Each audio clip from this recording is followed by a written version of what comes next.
So this is Iarla Ó here, and we're looking at Big Nine, which was the roof geometry question. So orthographic projection, the measurements that are given to you are an orthographic projection. You're given your plan and your elevation, and there it's important, to have a good understanding of how points transfer through orthographic projection and that, and being able to move it about and that, so that you can find all your different points. And auxiliary views, then we're looking at, you're going to take multiple views in this question, and they'll allow us then to find our heights and our widths for the different roof and that, and you'll be using auxiliary views to find your dihedral angles and that too, and all your true length lines and that as well. The dihedral angle then, so that's, what's the angle between what's the angle between your two planes. So in this question it was D and E, and uh, so just look, it's important, to look at how you're gonna get them, so you're gonna create an auxiliary view, and you're going to look along one of the planes. Um, with your true lengths then, so um, you're gonna use the auxiliary view again, and you're going to be rotating lines and that so that they are viewed as true length lines, so that you're looking directly at them or you're looking perpendicular to them. Okay, so you want to move them that way. The anticipated difficulties and visualization. So how will we move what will the question look like?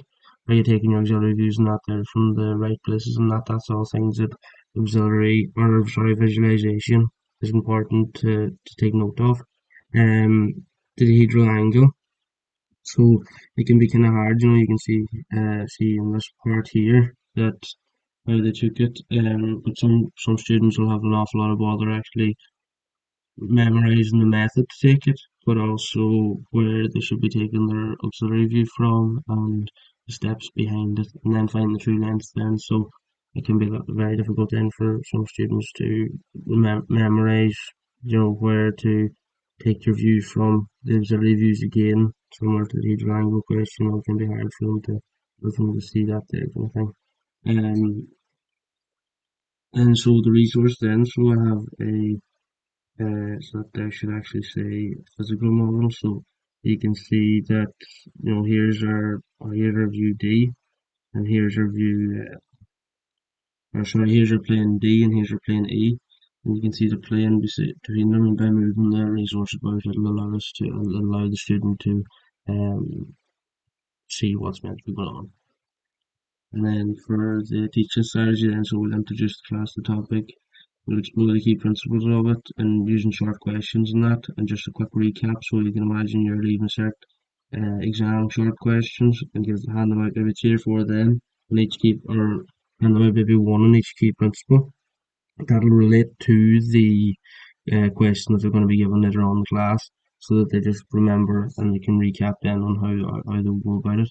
And then I'll introduce them to the question, have a quick discussion with them from the key principles related to it, a quick kind of breakdown into the question, and where to start, that kind of thing, and how they're going to progress through it. So making a kind of an area list of things that they'll need to do. Development, then the students will work on the question, and then if they're stuck with certain sections, provide them with prompts like the model that I had above there, or different CAD resources and that might be helpful for them. And then if they're having even more bother, then do a demonstration how to complete the question, or even uh, small sketches on the visualizer, and get them to kind of give them hints and that, and that kind of way in during the demonstrations. Um, Conclude the lesson then, to peer and self-feedback, and get them to discuss where they might have went wrong, if they went wrong, and try to maybe pair up stronger students with weaker ones, so the stronger ones can help the weaker ones, because we know that teaching, or the best way to learn is by teaching somebody. So if you have the stronger students, then it'll progress them even further as well. And then discuss with the group, how they felt it went, and whether they think that they might need more help in certain places, or if they're fine in certain places, and where we can go from there. So thanks for listening. Cheers.